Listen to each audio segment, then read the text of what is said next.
What is this with God loving and choosing Jerusalem? If you know what this means in prophecy, you would be overjoyed. Here.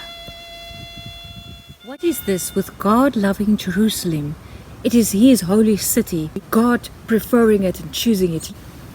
God has created the whole of the earth, and He loves us and blesses us so that we can live here. But there is a message in Jerusalem that you mustn't miss. What is it with Jerusalem? Why is it called the apple of the Lord's eye? All of that is prophecy. We've spoken about that one already. Please click on the channel name and watch. It's profound. It will bless you. But what is it with Jerusalem? Jerusalem is a prophetic name. We find in Jerusalem, Yara Shalem, the word of peace there. In other words, it is something to do with peace. But the first section in the Yara ties with flowing like water. Water in the Hebrew ties with wasting. Flowing like wasting. Jesus was flowing like water when He died. Remember, the Roman soldier's sword was pierced into Him and He released the final combination of fluid there. He released His wasting of death. The death of Jesus brings peace, is testified in the name of Jerusalem. God loves Jerusalem.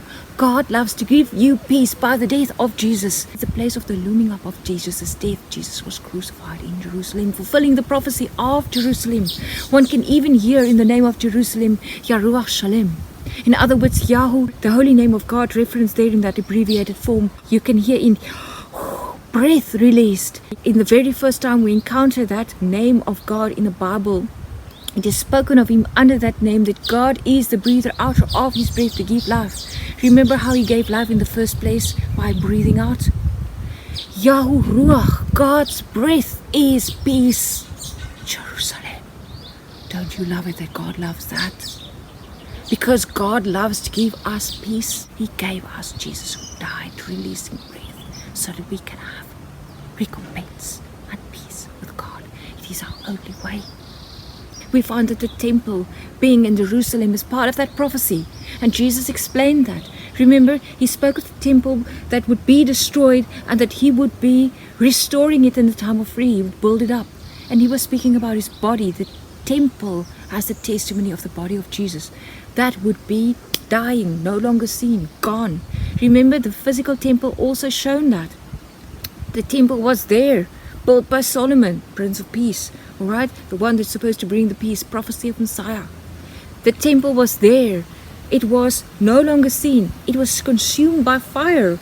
Alright, literally it happened. Jesus took the fiery justice and wrath of God and was no longer seen. He died because of the sins of people. And then the temple was restored. He rose. It's a prophecy of Him who died and rose to bring restoration and peace, built by Solomon. The temple was in Jerusalem. Jesus' death and rising testimony is in the place of flowing like water to give peace. God chose that to be His city. God chose to die to give peace as His dwelling place. Aren't you glad He did that? Because of that, we have life. Do not be stumbling over earthly things and be so focused on that you cannot hear the spiritual. God loves to bring you peace by flowing like wasting, by dying so that you can have life. Be overjoyed in His love.